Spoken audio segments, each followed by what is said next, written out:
time it is now, you know. But they were difficult because they were. That's what I'm going to get to. Thank you. They're weighted. So what that means, the person who hand paints them, goat's eyes have this really long pupil that goes horizontal like this. They put weights on either side of them so they don't counter-turn like this. Yeah, so they were like that. Correct. They were like thick.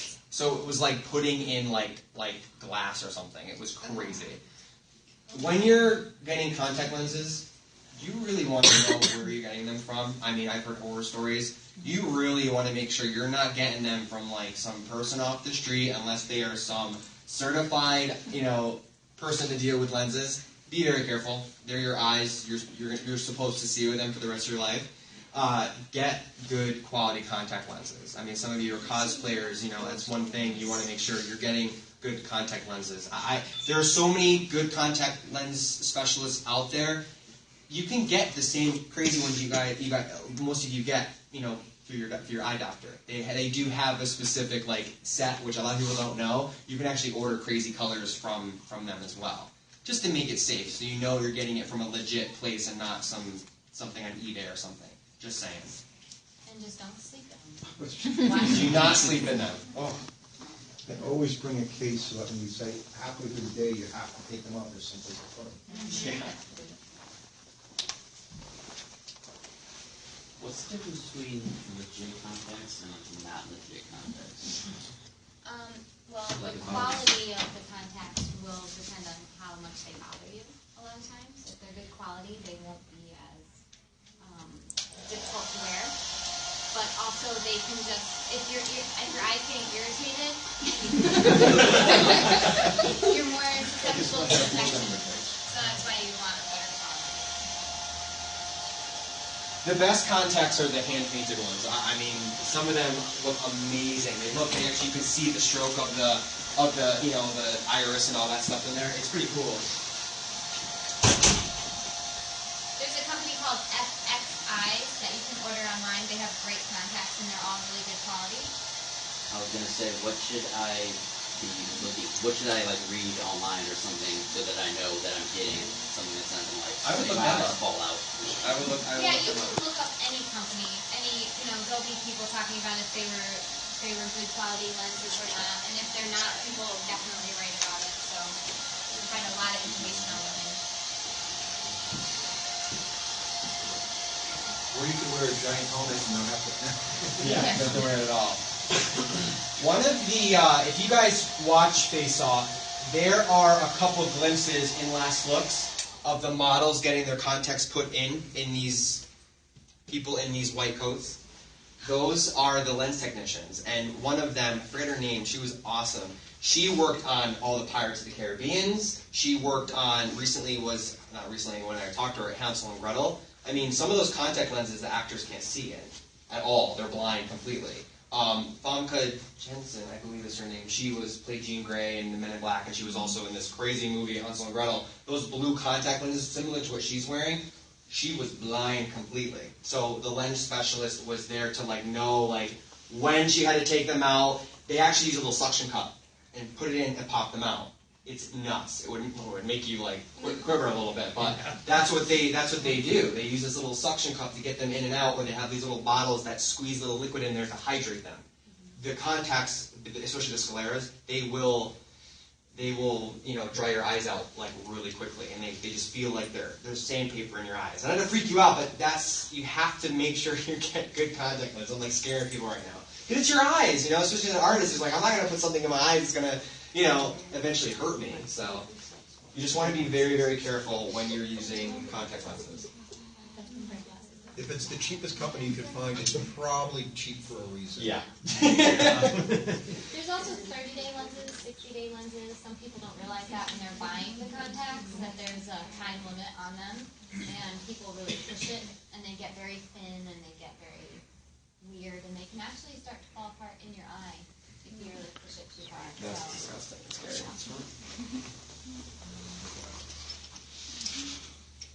So guys, I'm going to jump right into the airbrush.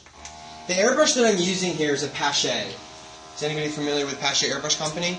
They're one of the oldest airbrush companies in the United States, and they were the ones that kind of kind of, engineered and came up with the generic airbrush that we use today. So this is one of my favorite models. It's actually a beauty makeup brush, so I'm using it in small increments, even though I'm going to do a whole area. But what's great is it's a little travel thing here, a little compressor. Some of the compressors that you get are like massive. So this is a nice little travel one, and it has 3 speeds: high, medium, low. So you'll see that I'm going to constantly change the PSI, let's say. This thing only goes up to like 25 PSI. The lowest it can go is 10, but then you're getting like really faint lines. So just to continue with the base color, to get her like really white, I'm going to use the high setting. So basically, I just go in.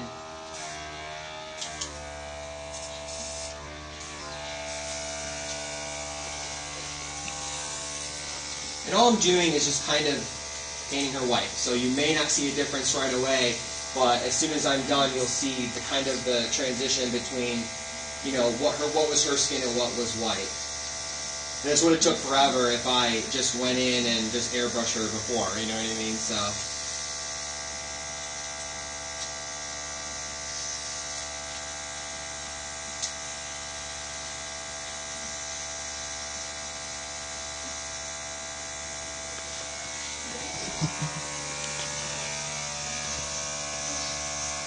I think it has to be really big steak.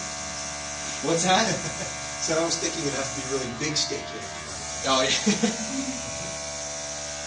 When you're airbrushing somebody, you want to be very conscious to, not like go, this has a needle at the end. Just so everybody understands, there's a needle here. So when you go to someone's face really close, you don't want to poke them by accident, or you don't want to go in and go in their mouth like that, or up their nose like that. You want to be very conscious. What? I didn't do it. I pretended. I did do it there for a minute. But you just want to be very conscious of the model you're working on because they are your friend, and you want them to work with you forever. So you just want to be very conscious of that. So when you're working on somebody, especially with airbrush, you're using a tool here. It's putting air out. You want to just make sure you're keeping in mind to not hurt the person and disrupt them, because it could bump them and ruin the makeup. Tell you horror stories. We'll wait till she's done. Yeah, wait till she's done. I think, because this is a fun time, we can talk about this. I think one of the scariest moments for me on the show was an accident, I swear. During the finale, one of the last performances, there was a huge dance routine. And I had to hot glue a part of the costume down on I think it was like his chest, but it was on the prosthetic. So my glue gun was actually clogged, and it was the big industrial ones, the big ones that were like the glue sticks were like a foot long, and it wasn't working. So I pulled the trigger, and the thing kicked on me and shot molten hot glue all over the actor's side. And my first reaction was just. Let's just slam that on him, and now I'm stuck to him. Camera guy's laughing, filming like crazy. Thank goodness that wasn't, solved, but just things like that happen, especially when you're put in like a crazy situation. But it was alright, it was fine, but again, you just got to be very careful, even if you're in a high-speed crunch situation, you want to be careful of the model. Did you get burned with that? What's that? Did he end up burned? No. It was just on the prosthetic, but it was like it was leaking onto him. So I was like, you know what I mean? But he was fine. He lived. He did a really good job dancing in the routines. People just hear about the crazy stuff that happens behind backstage. No, they don't. All they know, to be honest with you, all they know is what they see in front of them. Seriously. And that was something that really was really? They didn't know, they don't know what we did to get to what they saw. So they don't know, if maybe the model got sick and they had to switch. They will know that. They will know that. So usually they'll end up being safe, the person. Oh, I see. So what I mean? So that's something, a little secret there. But a lot of models called out, they were sick. So that happened. I think one one had actually a car accident coming into the studio, and they couldn't use the model.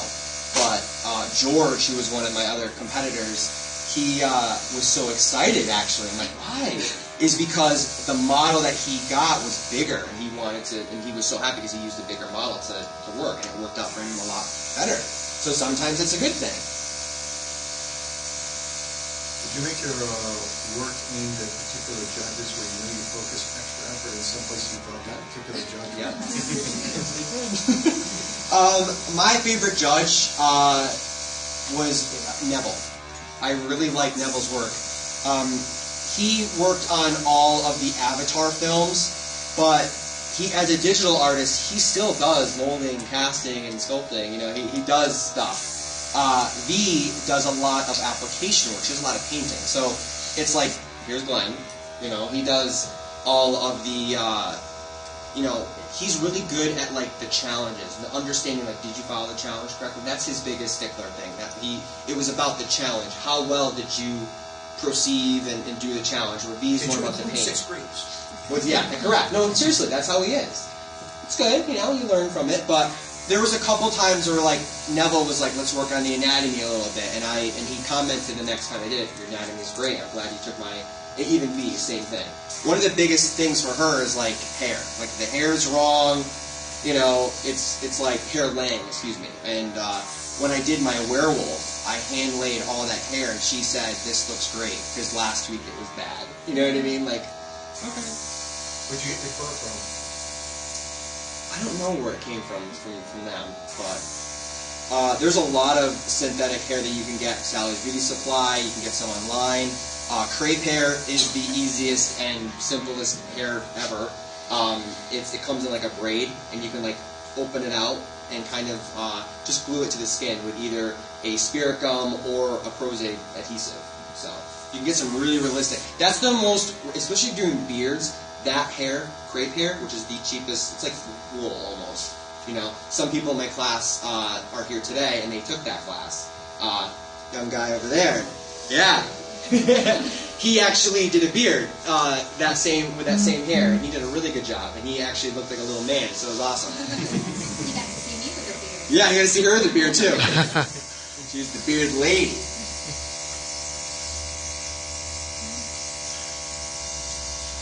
So right now it's looking even whiter and whiter. So let's kind of open your eyes a little bit. You kind of see like how well that blue pops. So I'm very lightly going to go, you know, not in her eyes, but kind of right up in there.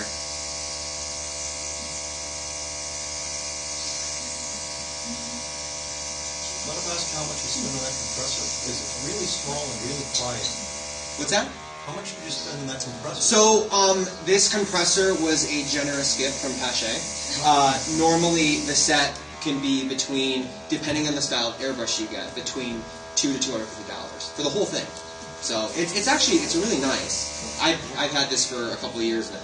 Dropped it a few times and it works great. So. I'm not buying one right now. You do, but I don't spend that much on it. But I mean, if you're trying to do like a whole body paint or 4 people at a time with this, you want to upgrade to obviously a bigger model. This is of airbrush, I mean. So this is really for like small detail work.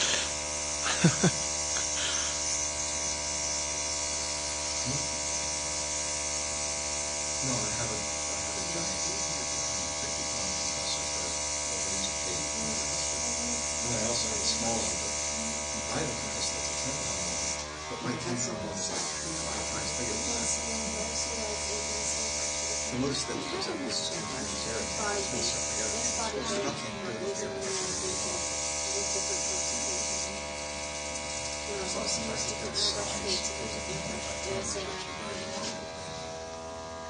I think I spent $150 If you would on it. use a laughter base with the water base, and you would use something that's food safe with the water base, there's, Plus, you can take that with you to combat. It's not that. yeah.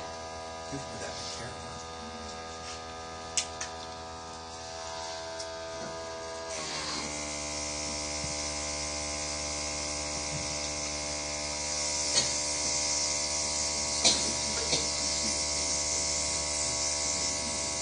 Pretty good down this area too.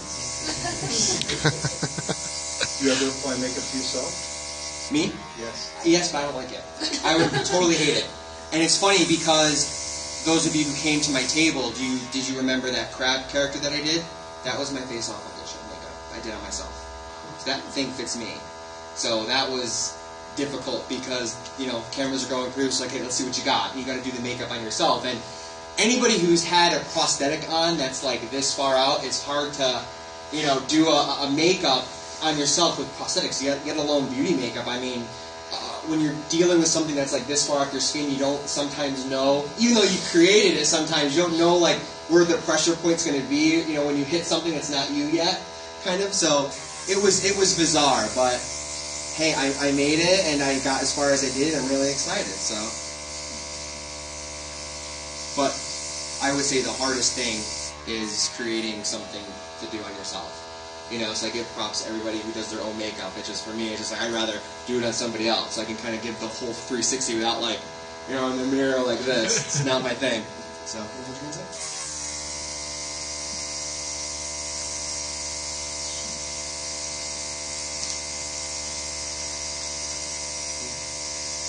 Are you currently full-time in the industry? I actually have 2 businesses. I teach locally. I have a studio in Litchfield, Connecticut, here. And I teach special makeup effects, sculpting, molding, casting. I also doing a very special project for Scholastic Books right now. I partnered up with them to do a couple projects for, I'm sure everybody remembers Scholastic. They come in and do all the books for the kids. So this year they're doing 4 back-to-back contests where they come in and one of their prizes is to get made up by myself. And I created these prosthetics for them to wear and to go along with the book. So it's fun little things like that come. Not little. It was a big, wonderful offer that they brought to me, an opportunity. And there's a lot of other films I'm working on at the moment. And what's that? And that's the next thing. The product that I'm wearing now is called the Wonder Band. It kind of holds all my brushes. It's a product I came up with and invented myself. I patented it about 5 years ago, and it's something that I'm really proud of, and it's going to expand only into more things. So I just actually recently started the pre-launch now.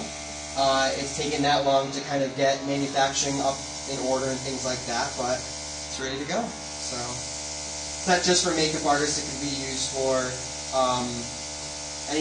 really anybody needing access to tools, whether you're a painter, sculptor, mold maker, even illustrator.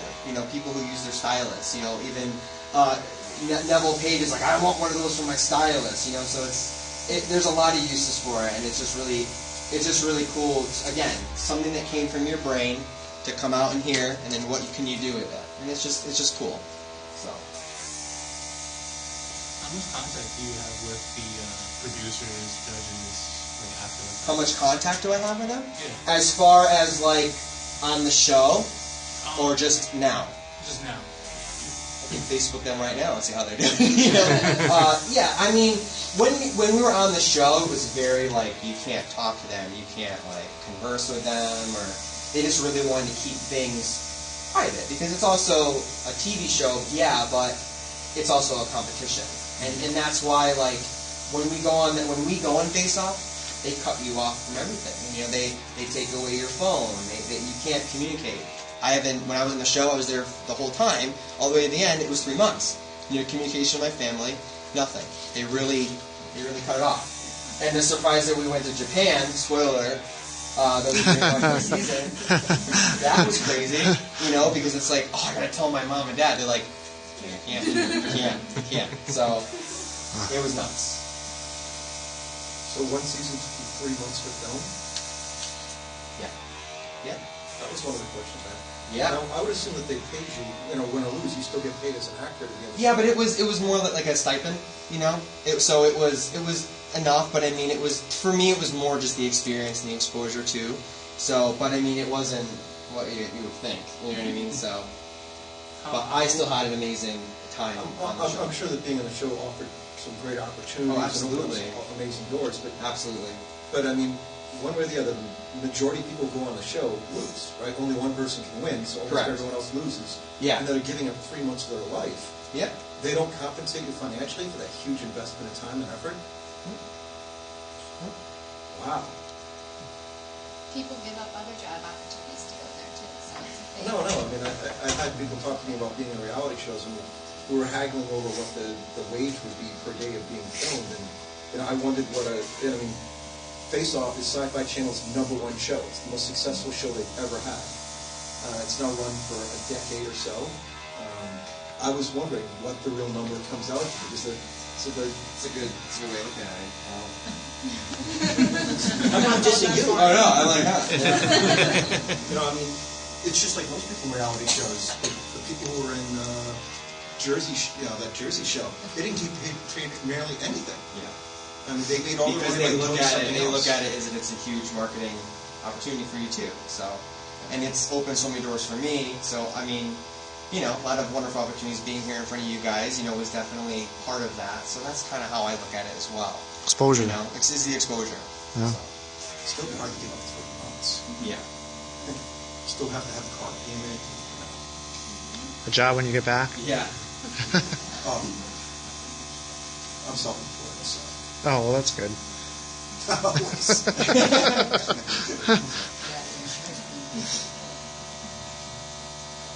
So I'm going in with some interesting colors here. I'm going to go in with some yellow, just to kind of punch things up. Can you just go ahead and set that? Hey, Ty, how did you and Ebony meet? We met actually at Horror Fest here in Connecticut. She came in with this crazy costume, like, what is this girl there? Why is she talking? No, and, no, it was her and her mother. She was dressed up in one of her characters, which are up here, Mastra, the voodoo priestess. It was one of her, I loved it. I thought it was the coolest thing ever. But, we connected afterwards, and, we just totally clicked. We're still really good friends, and we do this on a regular now because it's an interesting mashup, costume, makeup. So it's a really, she can do makeup, more on the beauty end, where I'm more the creature end, but I can't do costumes, so she does. So it's a really great team.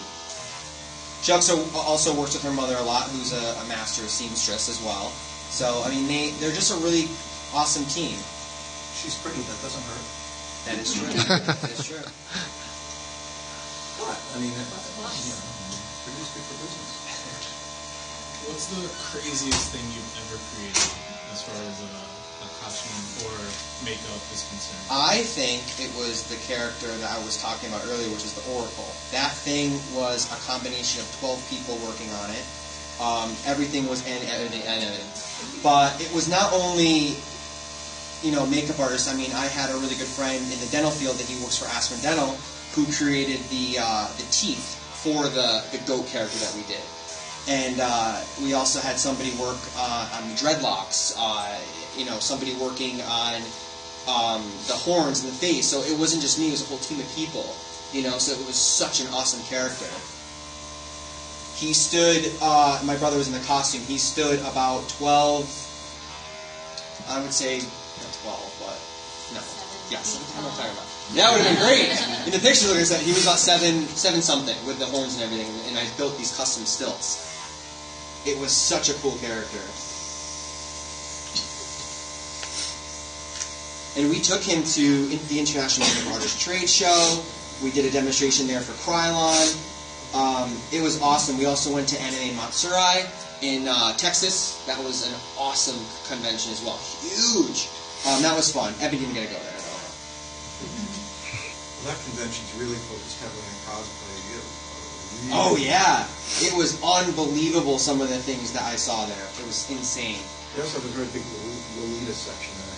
Yep, the Lolita fashion show was unbelievable, and it's interesting because I'm very, believe it or not, I'm so unfamiliar with the anime kind of lifestyle and like the culture of that, in the art form really. And it took me to go, to Japan and learn about what that was, to really kind of appreciate the art form. It's a whole amazing thing. And just to see that style of cosplay and costume was unbelievable. The layers. These models walk out, they look like dolls. It was incredible. I was blown away.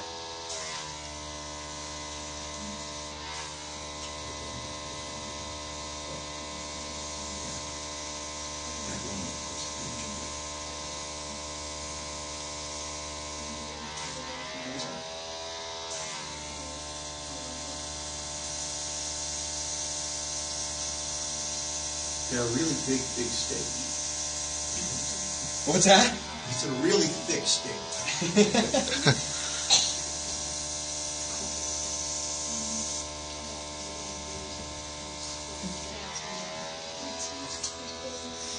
What's the weirdest thing he's ever turned you into? Yeah, what would be the weirdest thing? Probably what's going to happen today. Is it? Yeah. Yeah, this is interesting. It's a technique that Tyler hasn't really done before, or a look at least that Tyler hasn't really done before. So it'll be interesting to see. We're doing all of this just to show the last part. I think the steps in between are critical. Yeah, of course. And we're obviously going something in the world of fantasy here, just so everybody's very clear with that. I was going to ask, when you create a character, do you kind of visualize what they'll look like before? Like, do you know exactly what they're going to... This actually was one of those instances where it was like, you know what, let's see how it goes. But really, to be honest with you, let's see how it goes, because it was such a unique style of what we're going to do. An accident. And it was an accident, so I love that. That's how Coke was done and Oreos, right? Sorry. So, not comparing ourselves there, but it was just sometimes little accidents like that can turn into interesting things. So, and it was, of course, her and I have a jewelry line that we're working on called Chunk. It's this really out of the box, really crazy jewelry, and it's the main ingredient is glitter. So I thought, couldn't we integrate the glitter somehow into the prosthetics? So that's kind of what we came up with, this really interesting, glitter type of prosthetic. So we're going to actually integrate this and do this right into the face, just to come up with some interesting texture as far as the character goes, something very avant-garde, different, and futuristic even. Very fantasy.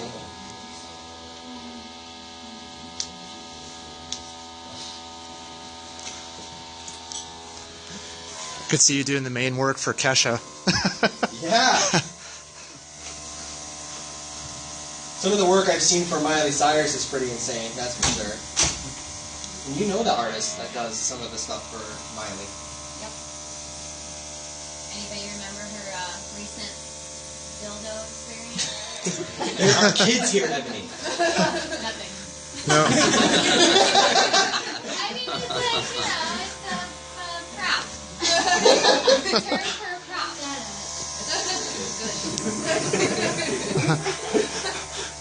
That's why I have to stay quiet. It's like, no, tell us.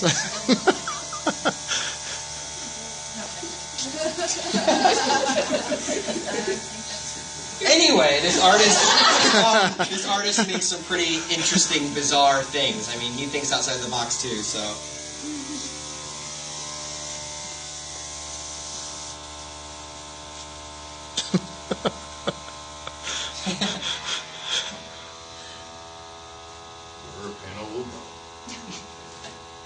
I have to go to a concert at 8 o'clock tonight. You Oh. remember that, right?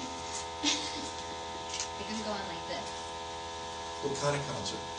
It's a David Bowie tribute band that he... So you'll fit. Yeah, you'll fit right in. Well, Seriously. she's actually going as her Jareth cosplay costume. So that should be interesting. And I'm going too, right? You're making me... I might have to go like this, though. How long does it take to get all this off? I know, she's going to shut up. Yeah. No. Yeah, I do. There's a special remover that I don't have with me. It's upstairs. So, What was your flesh-colored paint? Start again. Yes, Oh, all over that up. again. Finding you in the dark alley like this, like. Yeah. A few years ago, I made a bunch of people up this movie, and you've never seen such a blue bathroom in your life. Although this would work for a David Bowie tribute band. True. I mean, She's like, no, I'm David taking this Bowie's off. early stuff was pretty out there. It is his early stuff, too. so yeah, that would work for David Bowie early. Wasn't it his birthday today or yesterday? Yeah. Yeah, yesterday. Because his early stuff was very wild. Yeah. Just a big shitty spot on the forehead. And there you go. Yeah, just put a big gem on it for him.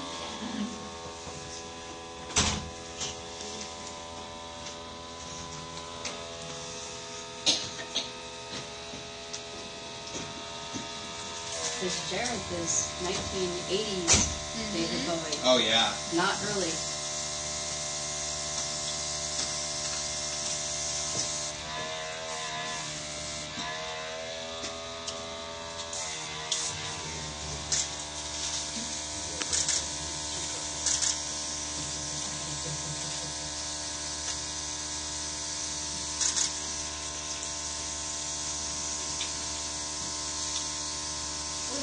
ones in the show that you thought you were going to go home? Oh yeah.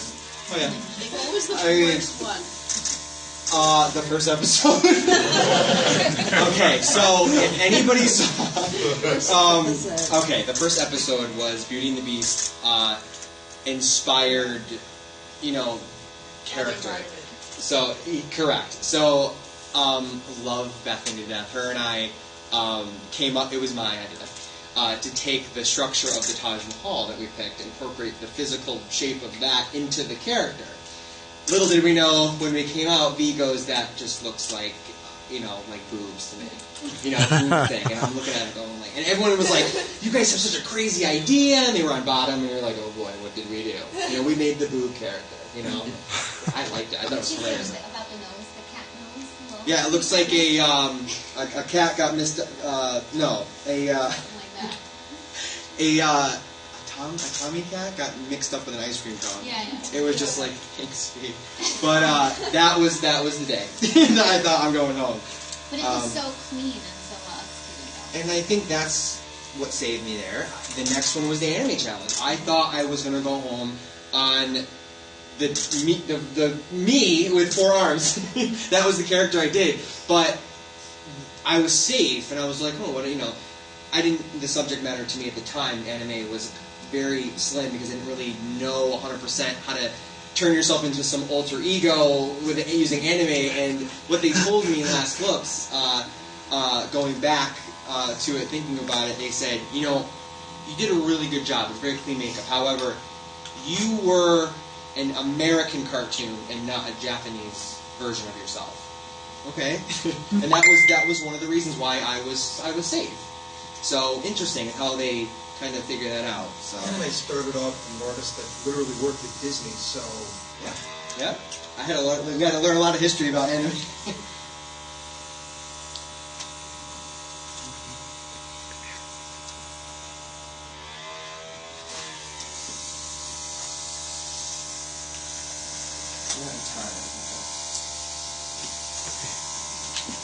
Do you want to go help out Ron, or do you want to take over for me? But yeah, season 10 He just starts needs to watch his stuff for a minute. next week.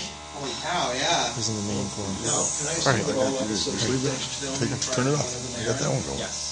Sure. So what? my season For the camera. No, I got somebody aired viewing in this. January Yeah, one person. 2014, and we wrapped up in.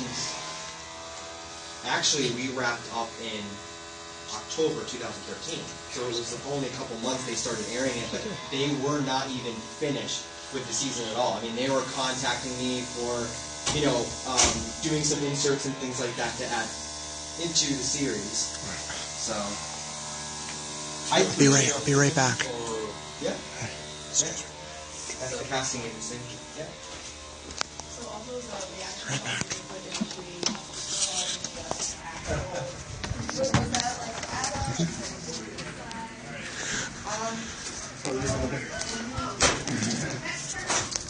Okay, we're leaving that right now because our friend Ron needs some help while he goes to do something. So we're going to take you into a different part of Yourminicon here at the Sheraton 4 Points Hotel in Meriden, Connecticut. Woo!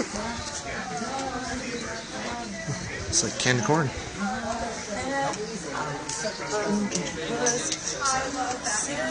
Ghostbusters, say hi!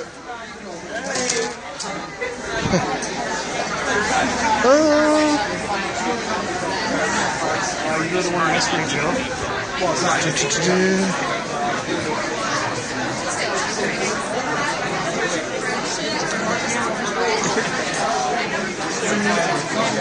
Yeah, right.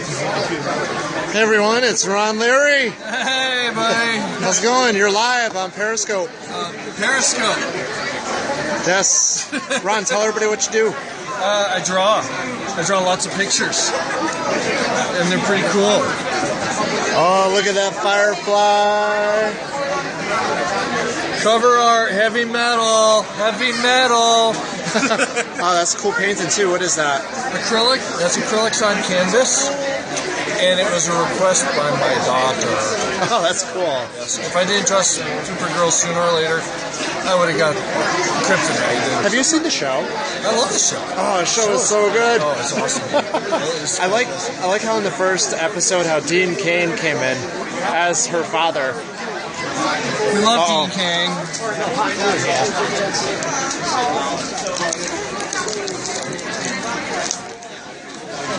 Oh, it's coming out. Because we also love Terry Hatcher. Oh my God. That is amazing. Wow. That is spot on too. Look at this. It is right there. Yeah, I don't suck. That's so cool. Alright guys. See you in a minute. Be right back. In just a moment.